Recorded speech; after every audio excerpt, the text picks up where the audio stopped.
एक इम्पॉर्टेंट चीज है और मैं ये मानता हूं कि इसको एक्सपोज करना चाहिए। मैं मंत्री होने के बाद मेरा बोलना शायद लोगों को लगेगा कि मैं क्यों बोल रहा हूं। ये जो डीपीआर बनाते हैं, इतने घटिया क्वालिटी के डीपीआर बनाते हैं और हमको भी कोई शर्म नहीं आती कि वही प्रोसेस से वही गलत डीपीआर हम स्वीकार करते हैं, ना उनके ऊपर कार्रवाई होती है।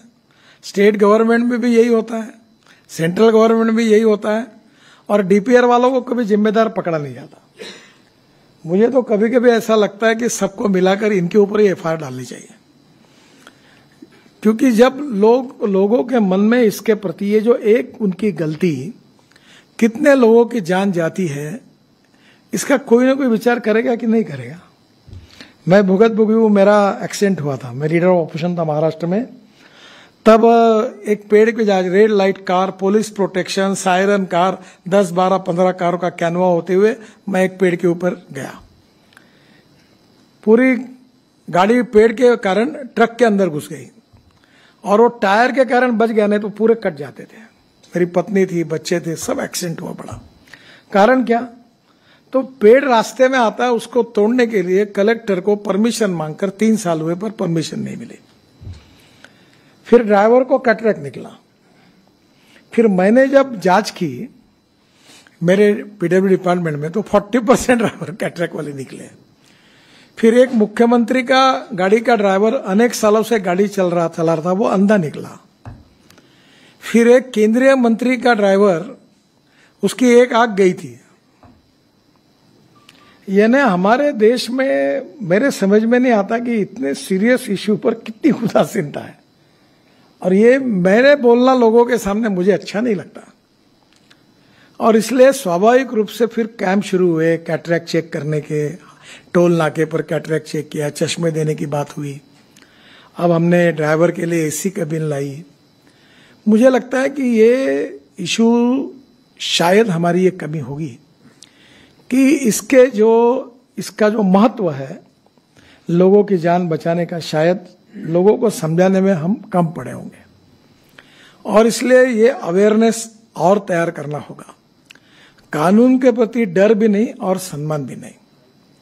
और एक बात ये रिपोर्ट के कारण सिद्ध हुई है, तो मैं पीयूष को धन्यवाद दूंगा, कि जो प्रॉब्लम्स है, जो समस्या है, जो ब्लैक स्पॉट्स है, उसको सुधारने के बाद, उसमें कुछ सुधार करने के बाद एक्सीडेंट में और डेथ में कमी आई है। तो इसका मतलब रोड इंजीनियरिंग और ऑटोमोबाइल इंजीनियरिंग में सुधार करने से कमी आ सकती है। अब ऑटोमोबाइल इंजीनियरिंग में तो बहुत सुधार हो गया। सब लोगों ने 6 एयरबैग लगाना भी शुरू कर दिया है। अभी स्टार रेटिंग भी हुआ है। तो नेचुरली ऑटोमोबाइल इंजीनियरिंग में जो रोड सेफ्टी के लिए और हमारे लोगों की जान सुरक्षा के लिए वो हो गया है, और अगर कोई सुझाव आएगा तो करेंगे। ट्रक और बसेस में भी बस का कोड था। कोई भी हाथोड़ा लेके बस में बैठता था और रोड पर बस बॉडी बनाता था। 6 बार 7 बार मैंने उनको टाइम दिया। अभी हमारे यहाँ समृद्धि महामार्ग पर एक बस आई, जल गई, 50 लोग मर गए। उस दिन मैं इतना गुस्सा हो गया, मैंने बोला सेक्रेटरी जी को कि ये खत्म करो इसको। अब प्रॉब्लम यह है कि बसेस में जब अभी ये जो बड़े कंपनी ने बसेस बनाए, अभी मैंने एक स्लीपर कोच बस बेंगलोर में लॉन्च किया था। ये जो ग्लास दिखती है आपको बड़ी, इस प्रकार से वो पूरी ऐसी जो विंडो थी उसमें बड़ी ग्लास है और उसके बाजू में प्लास्टिक की हथौड़ा है। अगर बस गिर गई तो हथौड़े से वो तोड़कर वो बाहर आ सकते हैं। ये भी सुविधा ये अभी बस में नहीं थी। घटिया क्वालिटी कितनी बनाना, सस्ता बनाने के लिए, तो उसके कितने लोग मर रहे हैं। और इसलिए अभी हमने बस में भी और कार में पीछे से बेल्ट लगाने के बारे में नियम बनाया। आज सामने वाले बेल्ट के बारे में भी नियम बनाया। काफी लोगों की जान उसके अंदर बच जाती है। और इसलिए मेरा जो सुझाव है कि अब विशेष रूप से जो स्कूल के टीचर है, हेडमास्टर है, इन्होंने आगे आना चाहिए। उनके स्कूल में रोड सेफ्टी की प्रतिज्ञा लेनी चाहिए। बच्चों को पढ़ाना चाहिए, चाहे इसके कितने डेंजरस है, कैसे लाइफ जा रहे हैं, कितने नुकसान हो रहे हैं, इसके बारे में एक लोगों का एजुकेशन, प्रबोधन, प्रशिक्षण, और उसके साथ फिर उसका ट्रेनिंग। तो ये जो जनरेशन तैयार होगी इसका बहुत फायदा होगा।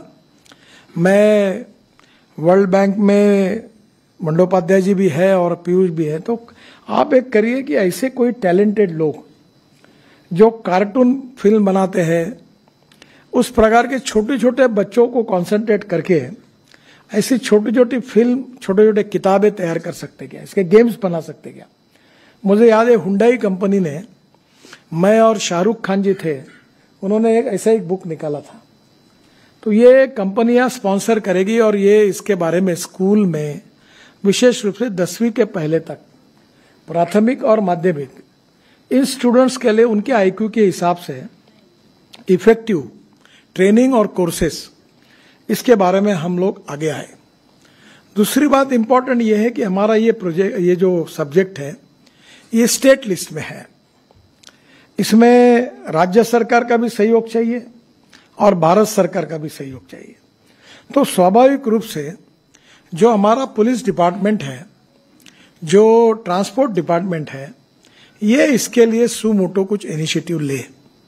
अभी ड्राइविंग लाइसेंस के बारे में हमने काफी चिंता की, ई गवर्नेंस लाया, 16-17 सुझाव उसमें लाए, काफी बदलाव किया कि करप्शन को भी कम करें और विशेष रूप से रोड सेफ्टी के लिए भी सर्वोच्च प्राथमिकता दें। इसका इम्प्लीमेंटेशन स्टेट लेवल पर भी अगर अच्छी तरीके से होता है तो उसका भी फायदा होगा। ये केवल काम सरकारी स्तर पर नहीं होगा, विदाउट सपोर्ट फ्रॉम सोसाइटी ये नहीं हो पाएगा। और इसलिए NGOs, universities, social organisations, schools, colleges और इसके साथ अलग अलग प्रकार के जो इवन पॉलिटिकल पार्टी का भी सहयोग लिया जा सकता है। इसके जो प्रोग्राम्स होंगे वो भी करने में सरकार की तरफ से हम सहायता कर रहे हैं, पर मैं समाधानी नहीं हूं। इसमें जो जो प्रकार के काम सरकारी स्तर पर होने चाहिए उसको और करने की आवश्यकता है, क्योंकि जिस प्रकार से वॉल्यूम बढ़ रहा है, 10% डेथ में और 12% एक्सीडेंट में बढ़ोतरी हुई, इसमें भी कभी कभी तो हमारे एक स्टैटिस्टिक डिपार्टमेंट है 5 साल पहले के एक्सीडेंट को नोट करता था। मेरे को इतना गुस्सा है, मैंने पूछा तुमको पगार 5 साल बाद दे दे, फिर तो 5 साल का डाटा इकट्ठा करे तो 5 साल के बाद पगार दो इनको। यानी कोई शर्म भी नहीं आती है। I am sorry to use this word. और इसलिए पहले मैंने कहा कि कुछ भी करोगे, एक्सीडेंट होने के बाद वहां का पीडी है, आरओ है, वो रजिस्टर करे और तुरंत 15 दिन में हमको पता हो जाए, और इमीडिएट कुछ ऐसे मेजर से जो वो कर सकते हैं कि भाई एक्सीडेंट हुआ तो तुरंत वो रोड की दुरुस्ती करें। हमारे यहाँ एमपीज के इसमें हमने अपघात निवारण कमेटी, एक्सीडेंट निवारण कमेटी अपॉइंट की, उसमें पब्लिक रिप्रेजेंटेटिव और एमपी और कलेक्टर को जिम्मेदारी दी। पर इसमें जो जो अवेयरनेस और इसके लिए जो काम होना चाहिए उसकी गति बढ़ानी होगी, और ये बहुत गंभीर समस्या है। इसमें 2 प्रकार की बातें मुझे लगती है। पहली बात कि रोड सेफ्टी में एक्सीडेंट्स क्यों हुआ है और डेथ क्यों हुई है, और दोनों का संबंध रोड डिजाइनिंग से क्या है, ऑटोमोबाइल इंजीनियरिंग से क्या है। कम से कम ये तो हमारे रीच में है कि इसको हम पूरा कर सकते हैं। कुछ ऐसे एक्सीडेंट्स हो सकते हैं कि जो हम सब कुछ करने के बाद भी होंगे, उसका कोई इलाज नहीं है, पर जिसके कारण है वो कारणों को ढूंढकर उस समस्याओं को किसी भी स्तर पर, प्राथमिक स्तर पर उसको पूरा करना, और इसके लिए पब्लिक अवेयरनेस तैयार करना। हमारे यहाँ नागपुर में एक अच्छा प्रोजेक्ट चला, मुझे नहीं लगता था उसको सक्सेस मिलेगा, कि उन्होंने क्या किया, जो रूल्स ऑफ द रोड का पालन करते उनको बोनस पॉइंट मिलने लगे, और वो बोनस पॉइंट के आधार पर कोई पिज्जा हट में उसको कंसेशन मिलने लगा, कोई रेस्टोरेंट में मिलने लगा, कोई मॉल में मिलना पड़ा, तो उसके कारण लाखों लोग अब उसका एडवांटेज लेने लगे। तो एक प्रिंसिपल और फिलॉसफी ऐसी है कि अच्छे काम करने वालों को अवार्ड और बुरे काम करने वालों को सजा। तो नेचुरली ये अवार्ड मिलने लगे, उसके कारण भी कानून के प्रति उसका पालन करना चाहिए, इसका एक अच्छा रिस्पांस मिला। तो मुझे लगता है कि कुछ शहरों में भी एक्सीडेंट की संख्या ज्यादा है, कुछ जगह डेड एंड्स हैं, कुछ जगह रोड के बीच में लोग क्रॉस करते हैं, वहां एक सोलर लाइट का छोटा छोटा लाइट भी लगा दिया तो भी लोग अवेयर हो सकते, वो भी नहीं है। और इसका कारण जो है वो आम अधिकारियों में और जनता में भी जितनी संवेदनशीलता चाहिए उसकी और ज्यादा निर्माण करने की आवश्यकता है। और मुझे लगता है कि एक तरफ टेक्निकल रिपोर्ट पर भी काम करना, दूसरी तरफ लोगों को इसका महत्व पटाकर उनको ये कन्विंस करना कि इसमें आप भी कंट्रीब्यूट करें। जो सुनते नहीं उनके लिए कानून को इन्फोर्समेंट करके फाइन करना। और एक प्रकार से इस पूरे एक प्रकार की ऐसी बीमारी है और जो हमारे सोसाइटी में कितने बड़े प्रमाण पर लोगों की एक प्रकार से प्राण जा रहे हैं, तो ये बहुत ही सीरियस सब्जेक्ट है। पर मुझे इस बात का समाधान है, खुशी है कि वर्ल्ड